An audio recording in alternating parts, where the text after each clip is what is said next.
Thank you, Trenton, and thank you everyone for being here today. My name is Diana Vera-Alba, and I wanted to give you a little introduction, a little information about myself. So I've been an online instructor since 2012. I've taught in distance ed, modality, hybrid, and fully online courses.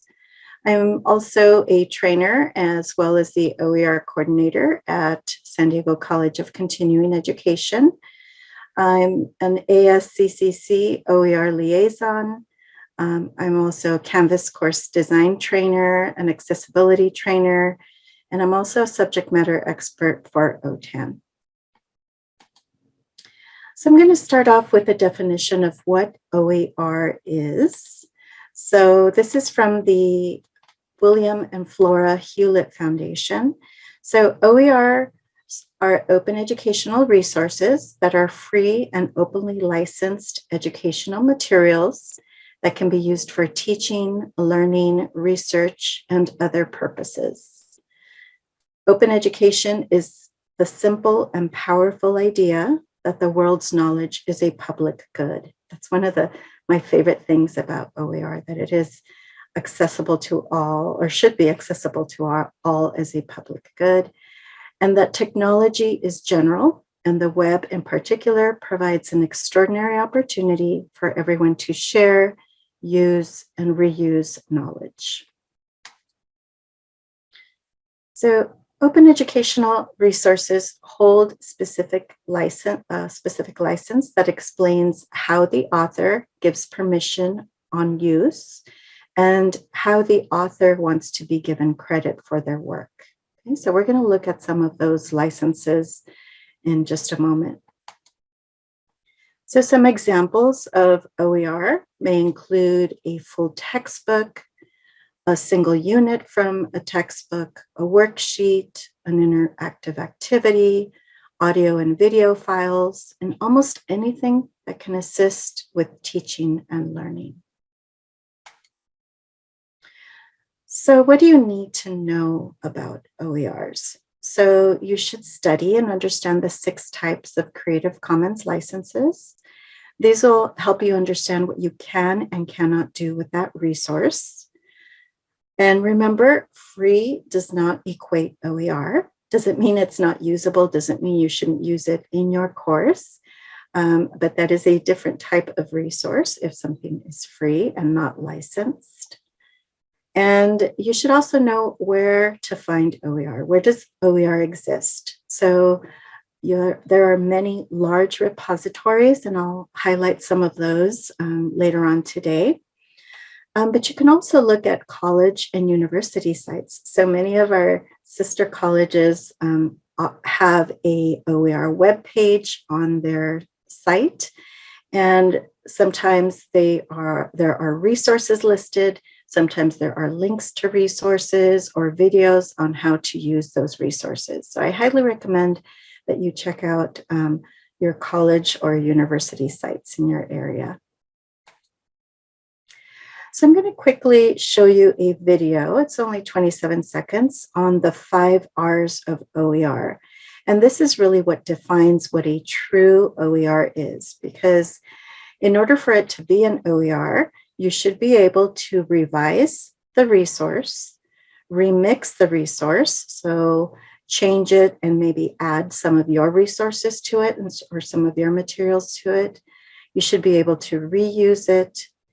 You should be able to redistribute it, so share it with others, share it with your students, share it in your class, and you should be able to retain it. So you should be able to keep a copy of it. So those are the 5 OERs, and I apologize, but the audio is a little low on the video, but you'll have access to it in the presentation. Open educational resources are course materials that are freely available and openly licensed, so that faculty can do the 5 R's: revise, remix, reuse, redistribute, and retain. You can download the material, tailor it to your course, save a copy locally, and share it back out with attribution. The 5 R's are the things that instructors like to do with their course content. Okay, so she went over the 5 R's of OER and gave a little bit more definition of what those mean. But basically, revise, remix, reuse, basically you can change it, you can use it, you can share it. So as long as a resource is licensed and gives you these 5 abilities to how you can use that resource, then it is a true OER. Okay, so I'm going to go over those 5 or 6 licenses. Creative Commons created 6 OER licenses, and the last 2 actually, and you'll see they do not include the 5 R's, so they are not a true OER, but they would be considered a free resource. Okay. So these are the symbols for the 6 types of Creative Commons licenses. And they start off by the least restrictive on the top left-hand corner, CC BY. And the most restrictive license is CC BY and CND. So I'm going to go over what each of these licenses are and what you can and cannot do with the resource with these licenses that hold these licenses. So the first license is CC BY, which means Creative Commons by attribution. So with this license, others can copy, distribute, display, perform, and remix your work, and always give you credit as requested by you, the author. So someone can use this commercially as well. So somebody can actually make a profit or use your resource, whatever that resource is, whether it's an image or some work that you have published. If it holds this license, someone can add it in their book or something like that. The next license is Creative Commons by attribution, share alike. And again, this means that others can copy, distribute, display, perform, and remix your work and give the author credit as requested. Others can distribute your work only under the license identical to the one you have chosen. So for example, if I use this license, that means that I'm allowing you to change my presentation. So you could, if my presentation held this license, you can use my presentation, you can change it, you can remix it, but your license will have to have the same license on your new revised material that my material held. And that's really to protect the integrity of the original creator's work. Okay. The next license is CC BY NC, and that means Creative Commons by attribution, non-commercial. So again, others can copy, distribute, display, perform, remix your work, and always give you credit for your work, but others cannot use your work for commercial purposes. So they cannot make money off of your work. Okay. The next licensed is CC BY and CSA. That means Creative Commons by attribution, non-commercial, and share alike. So others, excuse me, can copy, distribute, perform, remix your work, give you credit as requested by you, and others can distribute your work only under the license, identical to the one that you have chosen for your work, and others cannot make money off it. They cannot make a profit. Okay. So the next 2 are not considered true OERs because of this restriction that they have. So I'll go over that restriction. So this license means Creative Commons by attribution and no derivative works. So others must give you credit as requested by you for your work. Others can only copy, distribute, display, or perform verbatim copies of your work.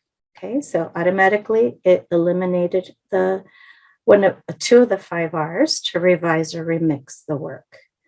So that is why this is not considered a true OER, but it would be a free resource. and others can use your work for commercial purposes. So they can use your work for commercial purposes as long as there are no changes to your work. And the last license is CC BY and CSA, which means Creative Commons by attribution, non-commercial, no derivative works. So this is the most restrictive license. So others must give you credit as requested by you. Others can only copy, distribute, display, or perform verbatim copies of your work. So no revisions, no remixing, and others cannot use your work for commercial purposes. So do we have any questions about those licenses?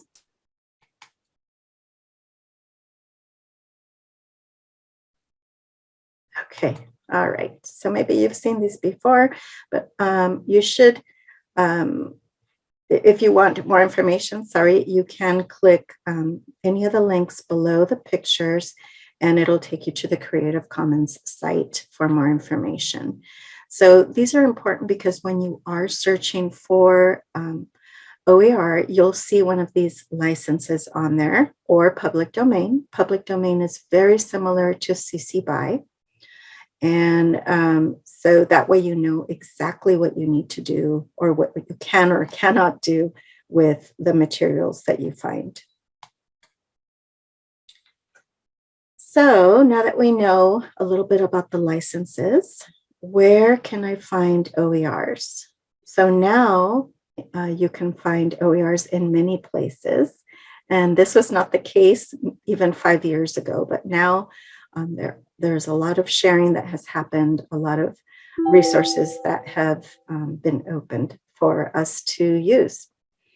So you can use repositories like CCC OER. That's a really great site to look at. OER Commons, that's one of my personal favorites. I like using OER Commons. Again, most US college and university have a dedicated page on their website that has resources and links and videos. You can also do a Google Advanced search. You just want to make sure you are specific for best results.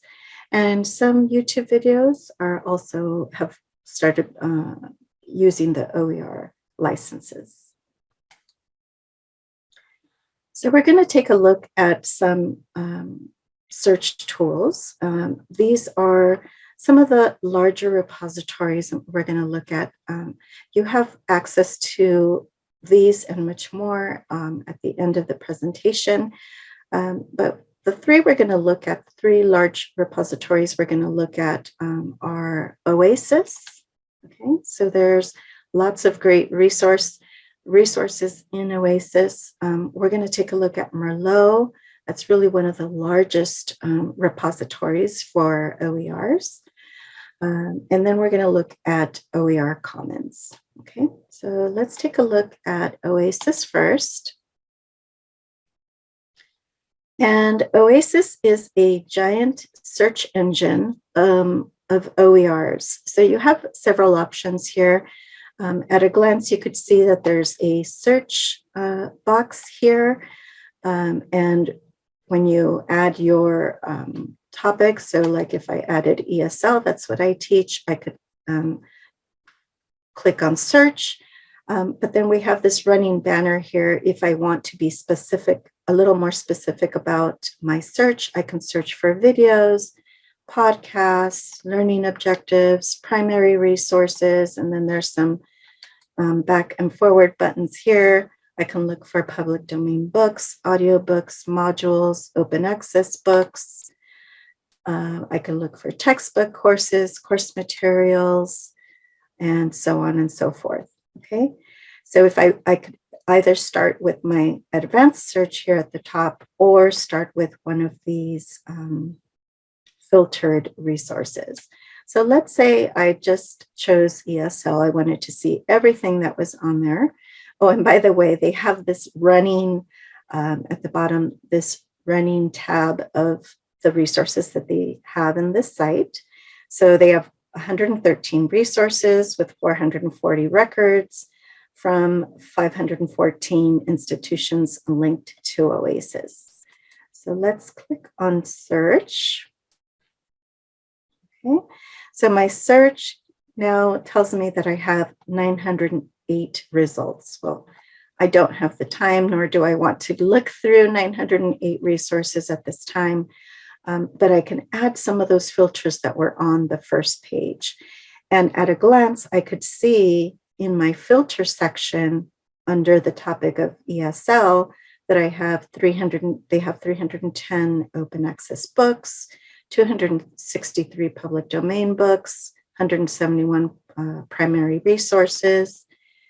And then if I decide I want to change my subject that I want to look for, I can also further filter using the subject filters or my source filters. I can specify which licenses I'm interested in looking at, if I only want public domain or Creative Commons licenses or attributions that are non-commercial, right? So I can further filter there, okay? I'm going to look at course materials or filter with course materials so that my results are now 40, okay? So I can look through these resources and see if there's something that I am interested in. Looks like there's a lot of world chapters in this world history book that that are available to me. So let's say I was interested in this resource. Notice that it is a link. Gives me the, at a glance, the author, the source, and the type of material. Okay, so I could click on the link, and then it takes me to a little bit more information about the resource. So here is the title.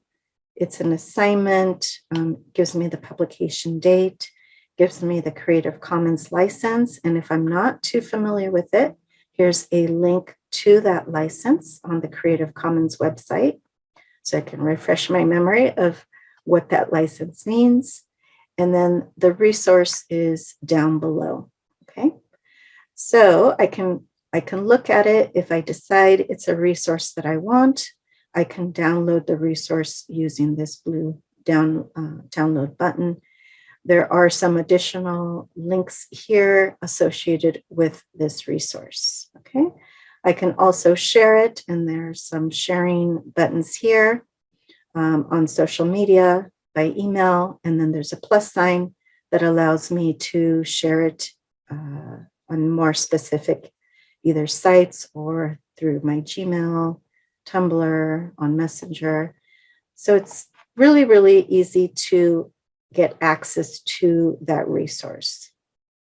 Okay, so that is OASIS at a glance.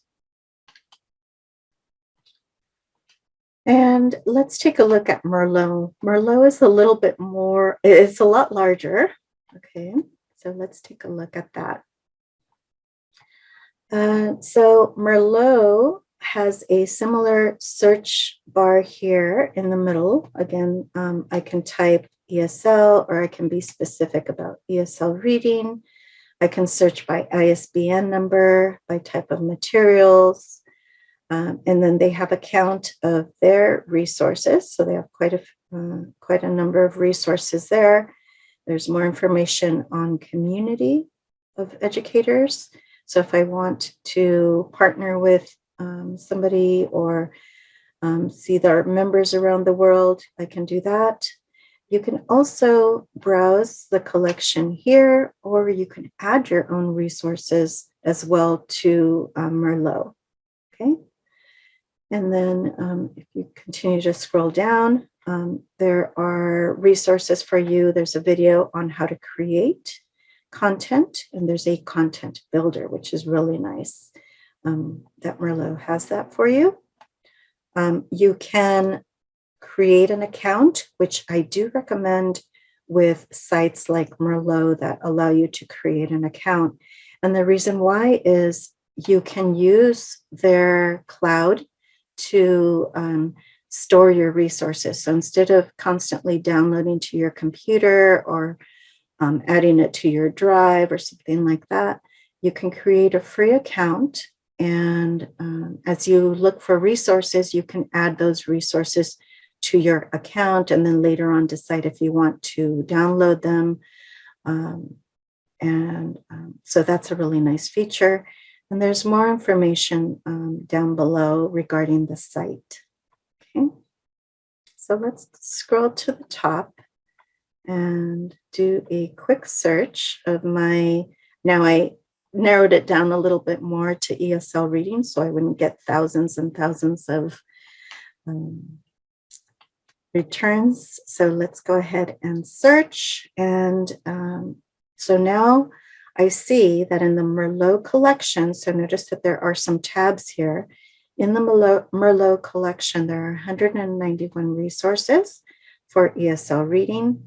Again, I can continue to further filter my resources if that is too many for me to look at.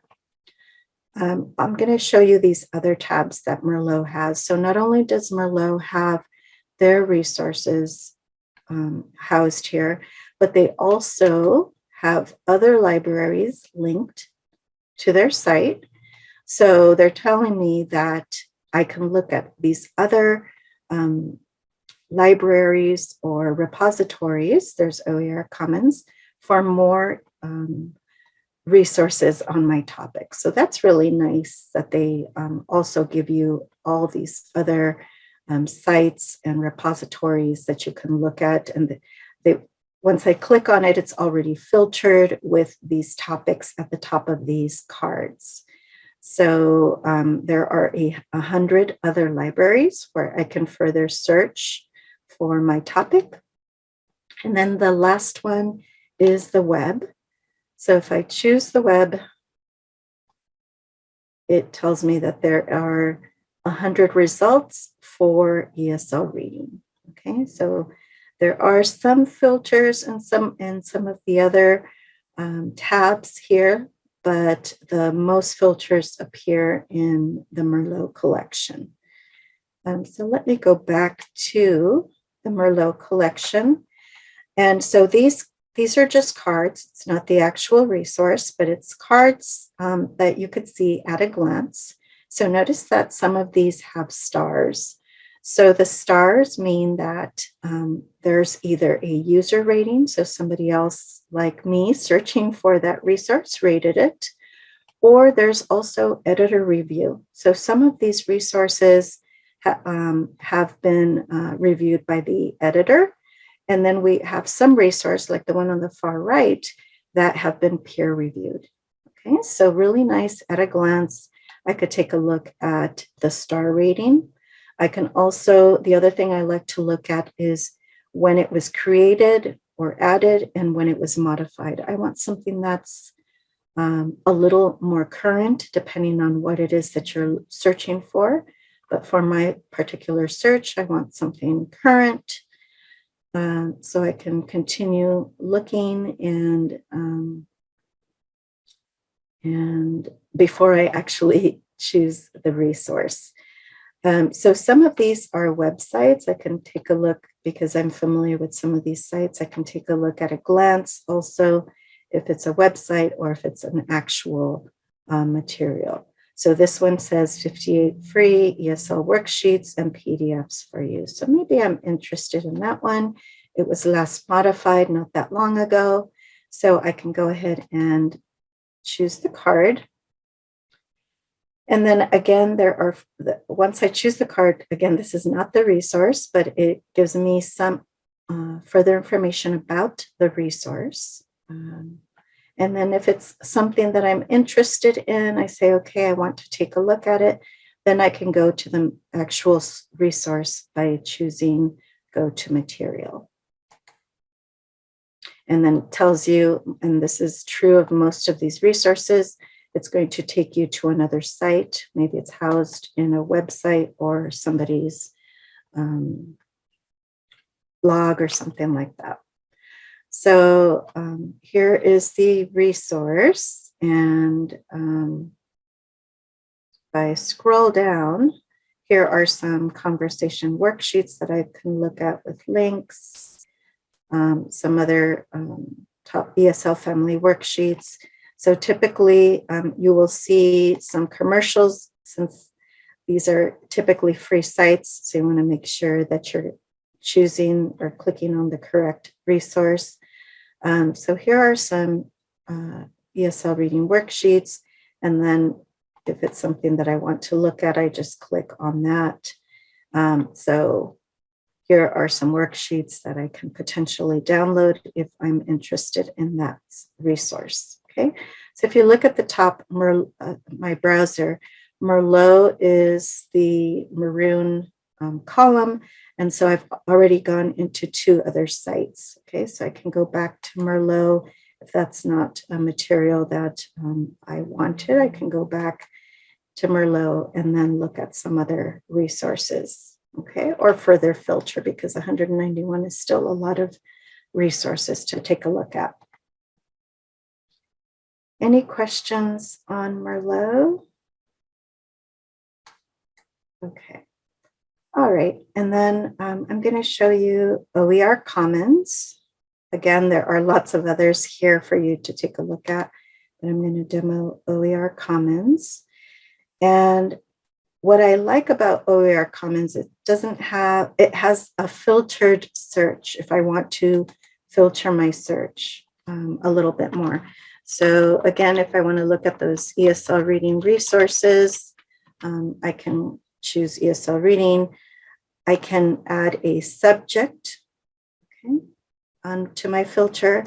I can add an educational level. So they have everything from preschool all the way to college and graduate level, as well as adult education. So I teach in continuing education, which is similar to adult education.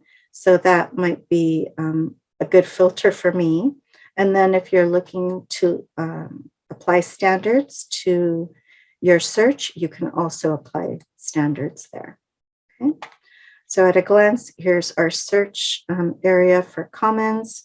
Commons also has some tutorials on how to create OER with their open author source. So that's a really neat resource if you want to convert one of your resources into an OER. There's a short 5-minute video about their open author resource, and it's a really nice one. And again, you can go directly to that tool there to create your resource. You can also create groups. This is another one that you can create an account. Again, I recommend that you do whenever you have that ability in these sites to create an account and save your resources on your account, and they're free. So further information, as you scroll down, a little bit more about the professional learning community, and then how to become an OER Commons Pro, how to create a profile, how to use groups, and how to search. So they have great how-to videos here on their main site, as well as other how-to videos if you choose view all how-to. And then the typical information about the website down at the very bottom. So let's go back to the top. And so I entered my topic here that I want to search for. I entered the educational level. So now I can go ahead and choose search.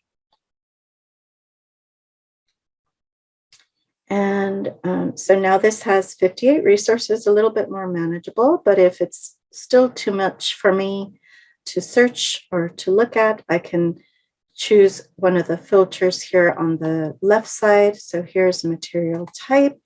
So if I only want to look for activities or assessments, there's games, homework assignments, lectures, reading, and then there's a little plus sign if I want to add reading to it. There's study guides and teaching and learning strategies. I can add that filter as well. Okay, so here's a very simple one, how to teach reading to ESL students. and then a little bit of information about the subject and the material. Also, what I like is that it has the Creative Commons license here, CC BY, so that's the least restrictive license, so I know I can do anything I want to that resource.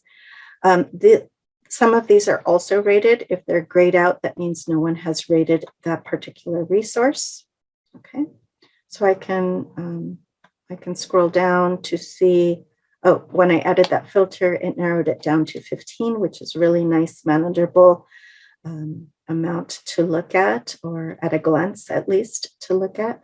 Here's 6 lesson plans, some passages there, teaching business English and advertising, so teaching ads, and then some interesting thing here about Van Gogh. You see this one is rated, so this one has 4 stars. So let's take a look at that resource. And again, you'll have a description here below the title of the resource.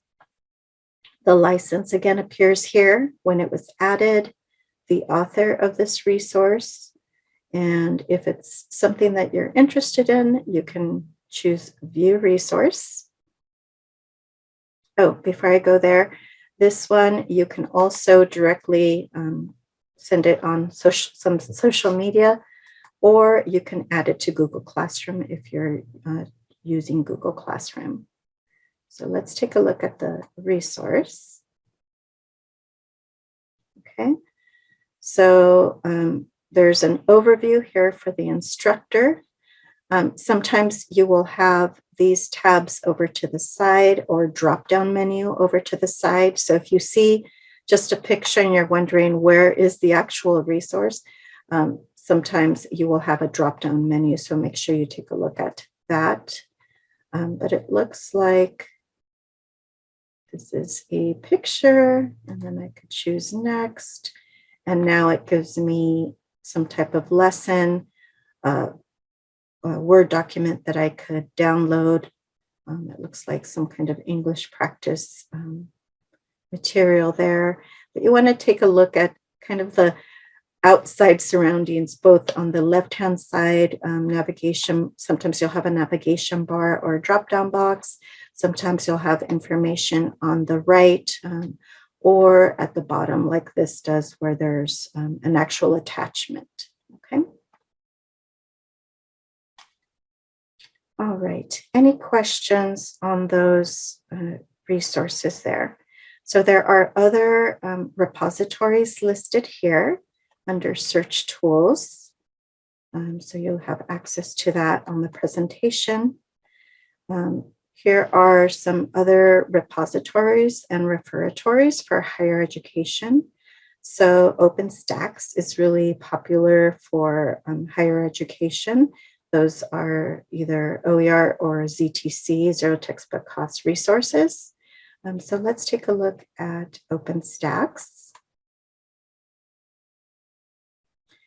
And when you get to the site, you'll have some cards at a glance here, and they're typically in alphabetical order.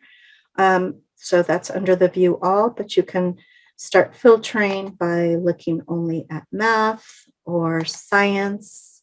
And these are books or social sciences, humanities, and notice that the cards start changing and the titles start changing. There's business, essentials, college success, and high school. Okay, so high school topics. So let's take a look at social sciences. And let's say I want to look at this introduction to sociology. So I choose the card, and then there are, again, some tabs here at the top. So you always want to look around the resource to see what is in here. So there's book details with a summary and information about the authors, the publishing date, the different versions, the ISBN numbers, and there's the license. It's CC BY, so it's Creative Commons by attribution, so it's the least restrictive license, so I like that. There are some instructor resources. Okay, so sometimes in the instructor resources, you'll have this Canvas course cartridge, which is really nice if you're using Canvas or a Blackboard course package. You might have some PowerPoint slides, some instructor getting started guides. You also might have a test bank like this does, which is really nice. Instructors answer guides, some language materials. Sometimes you'll have vocabulary lists for each of the units, Google Doc customizations. So you'll have lots of materials here for under the instructor resources. And then you'll also have some student resources, and you can take a look to see what the nice thing is. You could pick and choose what you want to use, right? Because this is an OER. So let's go back to the book details, the first tab at the top. And you can, at a glance, look at the table of contents. So it opens up here to the left-hand side. Remember, this is OER, so if you only want to use one unit or a page or a quiz, you can kind of meal piece this and use what you'd like. You can see what it looks like online, so you can choose View Online. So here's the online chapter for chapter 1. And then you can go back. You can also download the app. So you can download this to download the app for OpenStax, and students can open it up in their devices. You can download the PDF. You can order a print copy. Okay. So this is another one that has a login. OpenStax has a login. So you will need to log in to use some of these resources. And again, the login is free, or the sign up is free. Okay. Do I have questions? Hi, Diana. It looks like Lisa had a quick question in the chat if you had a moment. Yes. So Lisa says, I teach DSPS classes about skills, about employment-related skills, job search, return to work, etc. And I've struggled to find much as it is highly specialized. Do you have any tips? Yes. So if it's employment related, it also depends on your search. So for example, in ESL, we have some employment related courses. And have you looked under vocational instead of just return to work? Because there's lots of materials under vocational. Like for us, it would be vocational ESL. And there's materials under that. So if you add, sometimes if you add additional words or remove some words in your search, you can get a better results. Also, you might like, let me go to the Creative Commons site. You might like, Lisa, some of the educational materials under adult education or career technical. So, so those two, because adult education has a lot of job-related skills materials and courses.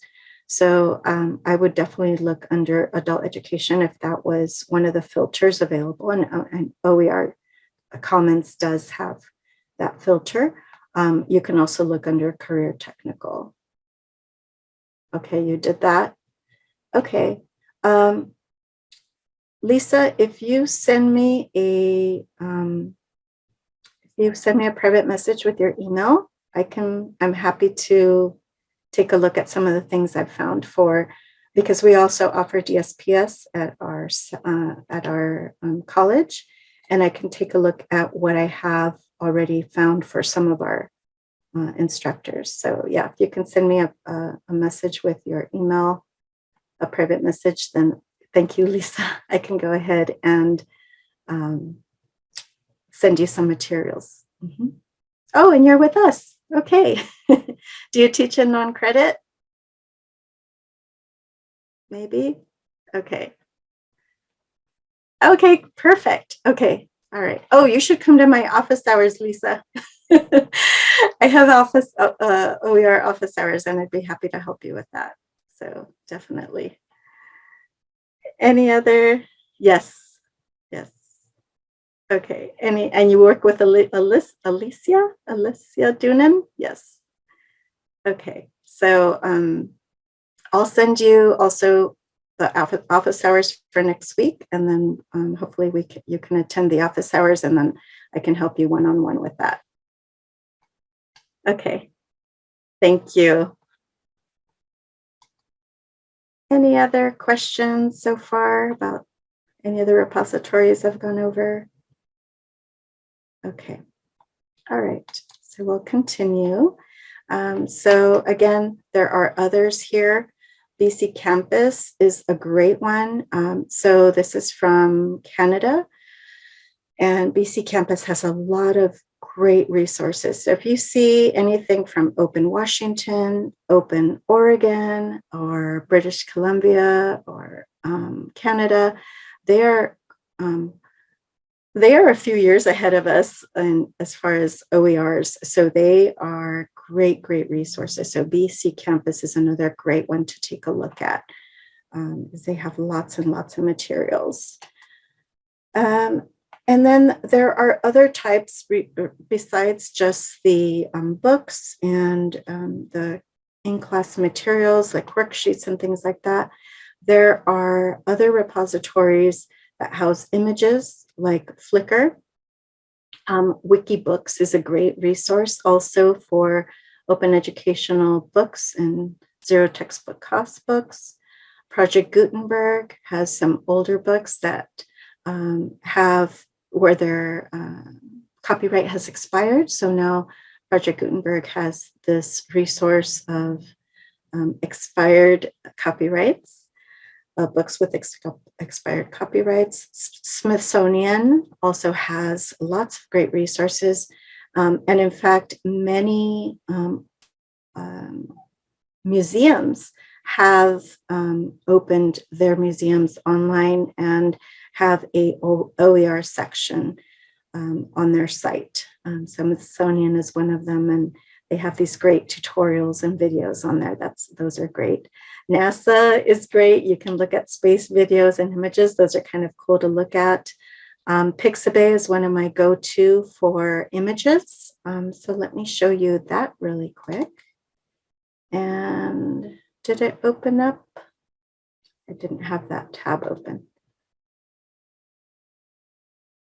Can you see Pixabay? Hopefully. Let me just do new share just in case. Okay. All right. So Pixabay is a great resource for images and videos. There are also music and sound effects. So if you look at the tabs here at the top of the site, you'll see the different types of resources that they offer. You can do a quick search. They always have at a glance some of the spotlight images that they like to spotlight here. I'm going to do a quick search of sunflowers. I'm going to search for a sunflower.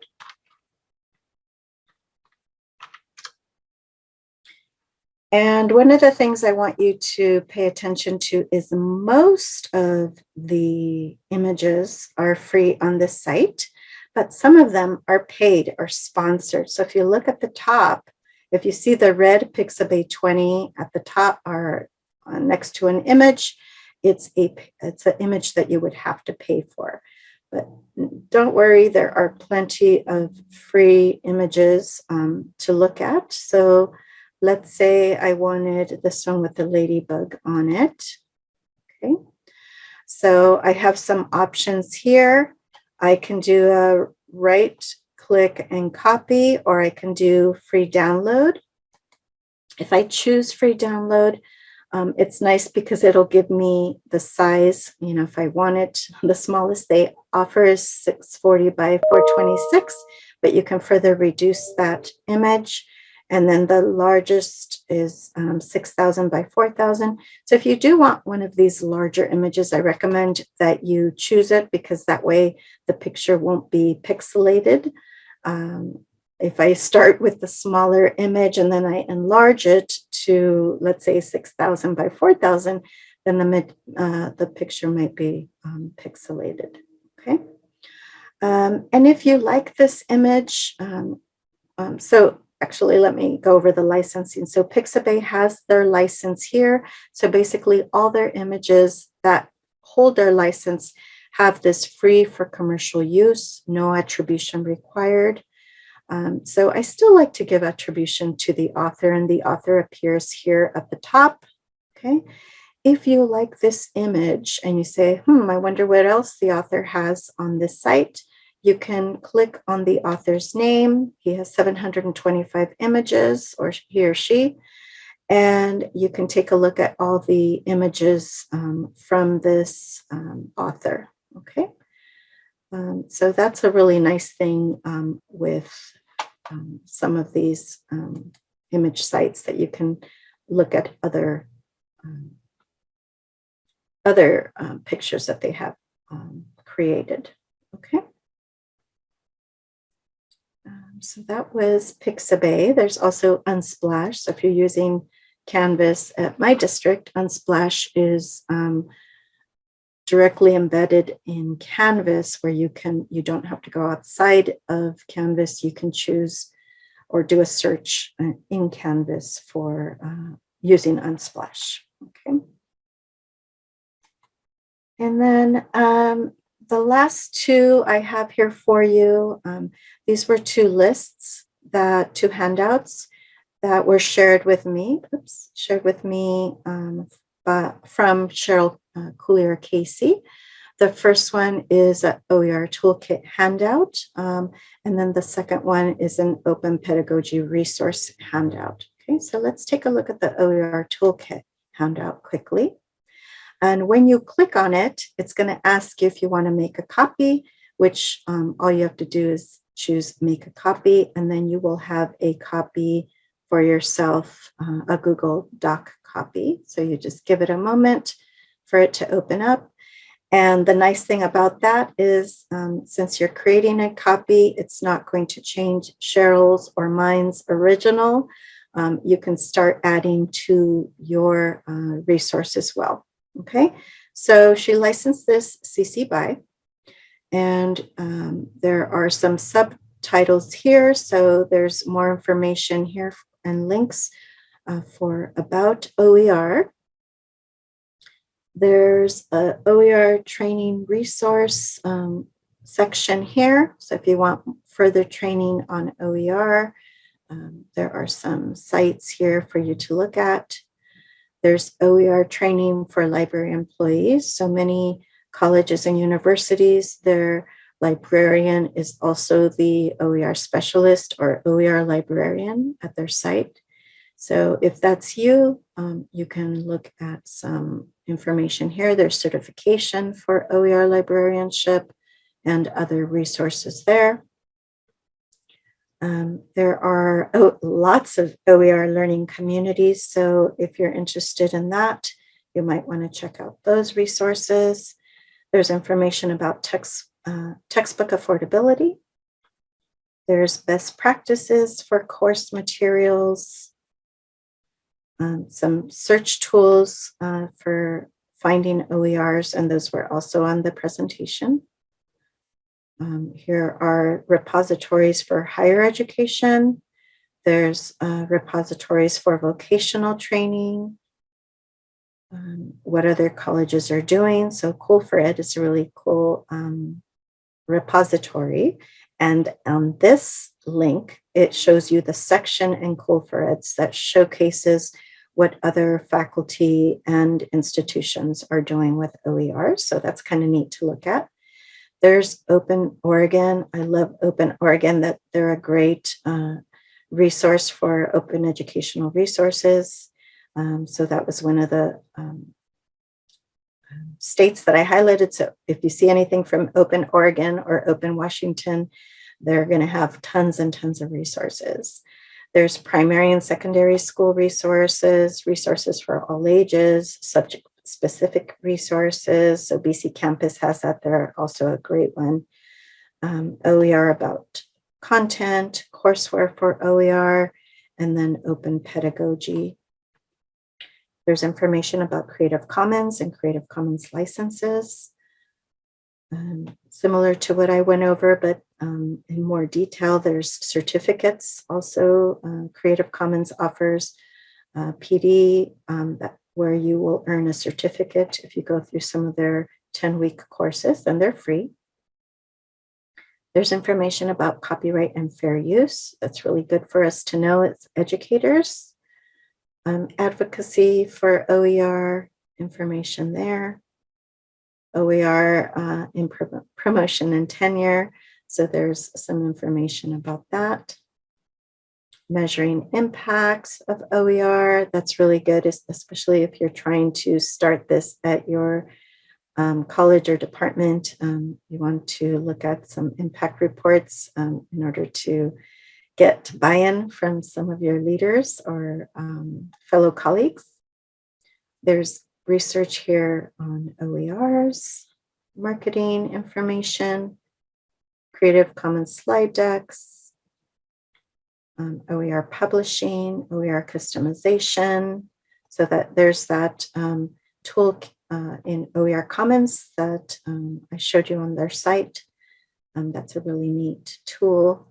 There's information about accessibility. That's really important, right? So OER and accessibility go hand in hand. Basically, everything we do goes hand in hand with accessibility. So you want to make sure that you check out this. And there's a great accessibility toolkit here from BC Campus. Other free and low-cost materials. Texas also has a great site. I just went to one this week. PD this week, and there was somebody from Texas on there, and they had great resources. And tools for open pedagogy and OER publishing. Okay, so we saw some on Merlot and OER Commons, but there are others here. There are some networks if you're interested in being part of a network of OER colleagues.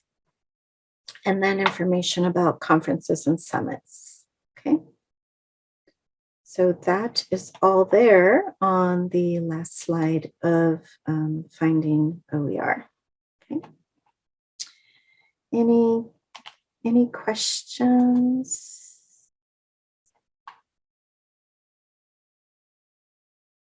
So we have maybe like 3 minutes.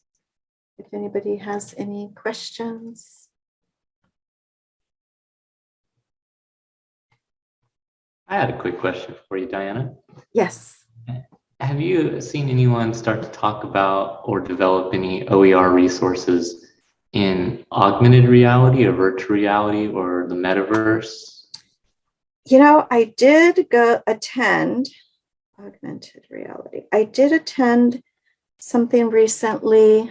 I attend a lot of presentations from State Academic Senate. Let me see if I could find, let me give you the link for that, because they hold weekly, really interesting weekly talks. And let me, so here it is. It's ASCCC OER. So let me drop the link in chat and show you. And just a moment.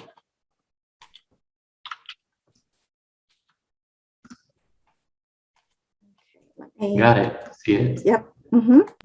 So they, the State Academic Senate has an open educational resource initiative, and there are lots of weekly, great weekly webinars and events. So if you choose this section here, you can take a look at upcoming OERI webinars and events. I went to one this week and somebody was talking about augmented reality. It wasn't part of the presentation. It was more like an open talk. So I know it's out there. I just, but it's interesting that you mentioned that because I just heard about that. But if you take a look at their upcoming webinars, you can see that they do go over LibreText and some of those other resource repositories. They also have specific course-specific OER presentations.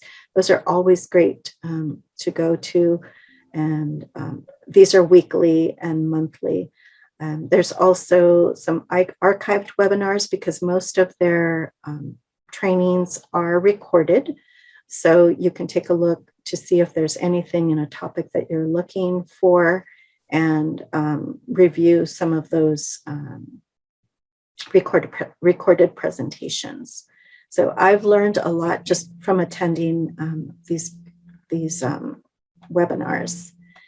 And which site are you You happen at? to remember which one that they mentioned? Is it happen to be in the archive list that you attended where they were talking about it? Let me take a look. I think I have my calendar open. It was just Tuesday, I want to say, that I went to it. Oh, it was the lightning talks. Yes, that was recorded, but it's not on there yet. So it was, so if you want to take a look at the title, it was Open Education Lightning Talks. And there was a gentleman that shared his resource. He had some really interesting, I can't even remember what he taught, but I wanted to join his class. But anyways, that recording will be up soon. And it was maybe 6 people were presenting. They were called lightning talks because they gave them only 10 or 15 minutes to discuss whatever it was that they were discussing. But they were actual presentations. And so that was a really neat one that I just attended. So yeah, take a look. Write down the title, and then I'm sure it'll be on there within the next month or so on the site. Great, thanks so much for that. You're welcome. Any other questions?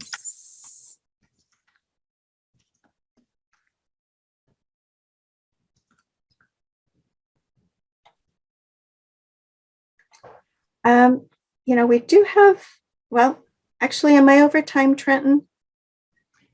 I think we're under time. I believe we scheduled this okay. till 11:30. 11:30. Okay, perfect. Okay. I'm going to show you. I'm going to show you the site that I created because I am the OER coordinator for continuing education. So I'm going to show you the site that I created for our district, because there might be some of you in here because I was really promoting today's presentation. I'm calling it the OER Free Resource and ZTC site.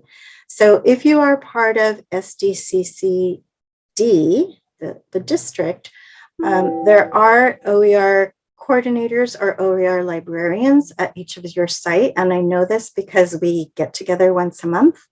And we belong to a committee where we discuss OERs and zero textbook costs. So some of those librarians have created sites on a page on your college website. I created a Canvas account. So again, if you can't find it, look it up in Canvas Commons under my name, Diana Vera-Alba, and you'll be able to take a look at that if you're on Canvas. So on this site, I have I post events that are happening and PD that is happening. I also post my monthly open office hours on there. So teachers can come to the office hours and ask any OER questions that they want. I always have a topic on there, but it doesn't matter if the topic is only probably discussed for the first 15, 20 minutes. And then after that, I answer questions or help people find OERs. So that's what your OER librarian will help you do at your district as well. And then I have some quick resource buttons here that are also appear in the modules. But I have OER by discipline. I have Creative Commons licenses, lots of materials on the licenses, lots of information on attributions. I've written articles on both the licenses and the attribution, or how to attribute other people's work, how to create your own or license your own materials as OERs, information about finding and using OERs and those large OER repositories. I have direct links to that. So let's take a look at OER by discipline. And I have the disciplines that we offer in continuing education. So there's information about child development. We offer emeritus courses. We offer lots and lots of ESL courses, and those just disciplines within, or those subjects within the ESL discipline. We offer healthcare careers, and so I have resources for our instructors there, high school diploma and equivalency, and then other free resources like games and vocabulary. But let me show you what some of these look like. So I'll go to my subject, reading. And the way I have them displayed in here, I have some resources. This is not a repository per se, but this is one way that I help instructors search for resources and what to look for. So there's always the title and the link to the resource and the license. I let instructors know what they can do with that resource, give a little bit of description on the resource, and then direct links to the resource. So they don't have to go out necessarily to look for it. If this is one of the resources that they're interested in, they can by going to the link at the top. But I also brought in the resources here for them to look at within Canvas. So here's something from BC Open Campus. Again, they offer lots of great resources. So I just have a sampling of some resources that are out there for instructors to look at in a somewhat friendly way to look at before they go out and start searching on their own. And then sometimes I'll have pictures of what the resource looks like. Lots of materials. This was a great resource that I used in my course. It was a textbook and a teacher textbook, student textbook. And then there were PowerPoints for each of the units in that book. So that was a really great resource. One thing I want to tell you is if you do find a resource like a textbook, so let me show you this one really quick. So if it's a textbook or even just a resource that you think like, wow, this is a really great material, I wonder if this person has created others. You can always contact the person, the author of the resource, and they are probably 99% of the time really happy to share other things that they've created with you. So when I found this resource, I quickly looked because I was like, wow, this is awesome. And I liked all the sharing that he did and all the PowerPoints for each of the units. So I contacted, here was his email, and I contacted Timothy Krause and let him know I was going to use it for my course the following semester and if he had any recommendations. Well, he ended up sending me all his Quizlets, all his quizzes.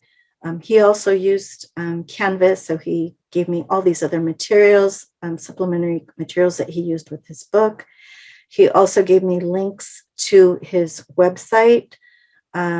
He has a Google site with lots of other materials for ESL. He was really happy to share. So this is a huge sharing community, and people are typically, if they went through the trouble of posting their resource on Merlot or one of the other repositories, they're more than likely have more than one resource, and they're really, really happy to share. So again, if you find something that you really like, I would contact that author and just let them know you like their resource. And and if they have any supplemental materials that went with that resource, and that more than likely will send you other things. And of course, share them out, right? Share them with your colleagues, share them with your OER librarian or OER coordinator so that they can share with others as well. So let me go back to the Canvas account. So again, that's what these resources, again, are a sample. I am not a repository. I just wanted to give our faculty an idea of what's out there and kind of a little encouraging nudge to go out there and take a look at other resources and hopefully share them with others, share them in their class, and share them with me so I could continuously share them with faculty. So this is the actual modules section. I had gone directly to the resource section, which was at the bottom, but I have information here about Creative Commons licenses and about how to attribute other people's work. So I created a video. I also wrote an article for OTAN on how to add license Creative Commons license to your work. It's actually really easy to do. There's a great tool, excuse me, created by the Open Washington, I believe it was. Yeah, it was from Open Washington. It's called the Open Attribution Builder. So let me show you that really quick. And this is how you would attribute other people's work. So remember that picture I showed you in Pixabay that I was interested in? So here's that picture again from Pixabay. Let's say I was interested, even though it says that no attribution is required. I always like to give attribution for the reason of sharing, as well as giving the author credit for their work. So let me go back to that Open Attribution Builder. So I'm going to create an attribution, and I'm going to show you how easy this is to do. So the title was Sunflower, and I've used this before, so I know the title. It's called Sunflower with Ladybug. Okay. And then here on the URL, I'm going to use the link at the top of the page where the picture is housed. So I'm just going to copy that link. I'm going to go back to the attribution builder. I'm going to paste the link there. I'm also going to paste the link here where it says URL. Okay, so I'm going to paste that link in 2 spots. And then the author, remember I mentioned the author is here at the top. So it's Schwoz. So let me, hopefully I spell that O-A-Z. So I'm going to just type Schwoz. Was there an E at the end? I think there was. Let me take a look. Yeah, okay. And then the only other thing I need is the license. And I know that on Pixabay, all their works are CC BY. So I just clicked there. So as I was adding this information, it was creating the attribution for me down here. So now all I have to do, if I post that picture on my website or on one of my PowerPoints, so let me do that. I'll create a last page here. Let me just add a, let me just add it this way. New slide. And so let's say I copied this picture and I added it to my slide. Just going to reduce it a little bit there. And then I go to my attribution builder. I go down here to the attribution. I copy it. And then I'm gonna paste it. It's gonna paste funny behind the picture. I could just move the picture, and it created a supposed to create a text box. It didn't. It did a little bit. There we go. And then I just post it under the picture. So there's my attribution. The nice thing about doing that is if somebody wants this picture, all they have to do is click on here. So notice that it's highlighted and underlined in blue. So if they click on it, it takes them to the actual picture. And that's the purpose, one of the purposes of an attribution, especially for images and videos and things like that. You can show where the original document was housed. Here's my attribution to the author. And again, they can click on this and it will take them to the site for, again, to the site where the picture is housed.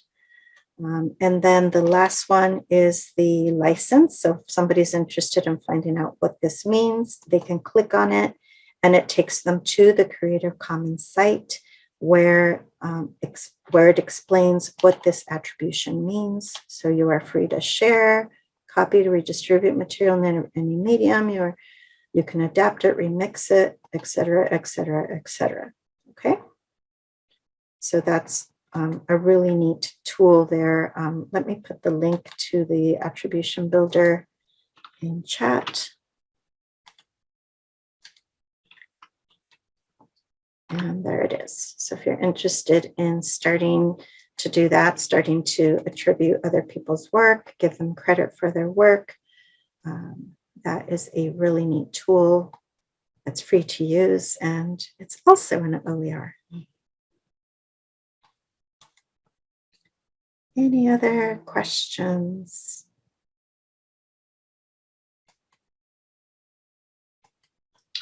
No? Okay. I'll also give you a link to the article because this article explains exactly how to attribute other people's work and it has all the Creative Commons licenses and explanations on there. So let me go ahead and give you that copy as well.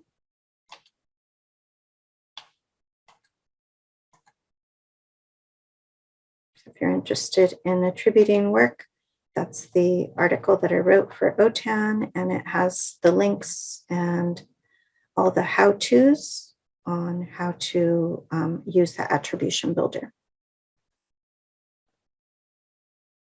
Okay. And the other, so I have the Creative Commons, I have the attribution information here. Finding OERs, this was another presentation that I did specific to finding OERs. The OERI, which is that State Academic Senate OER initiative, has monthly newsletters. So I post the monthly newsletters here.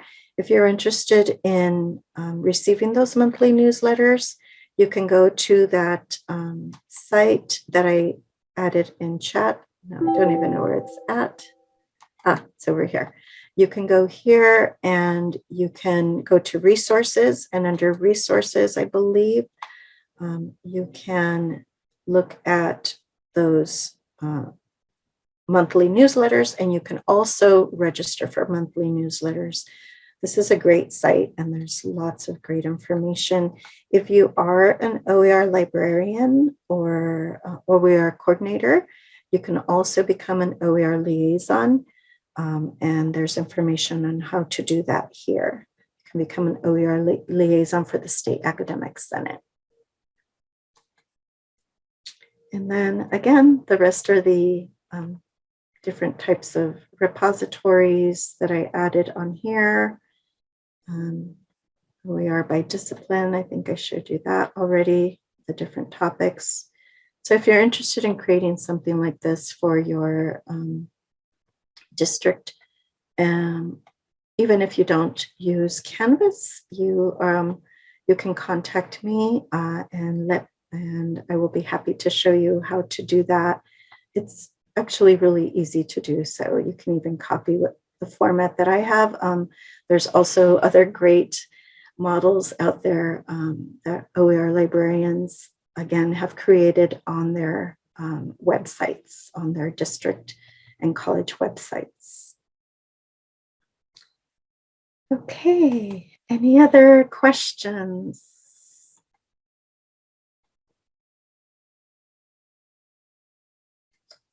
All right. Well, thank you very much for being here today. I appreciate you attending our session today. And again, if you have any questions, my information is on the slides and you can contact me and I will be happy to help you out. Thanks again.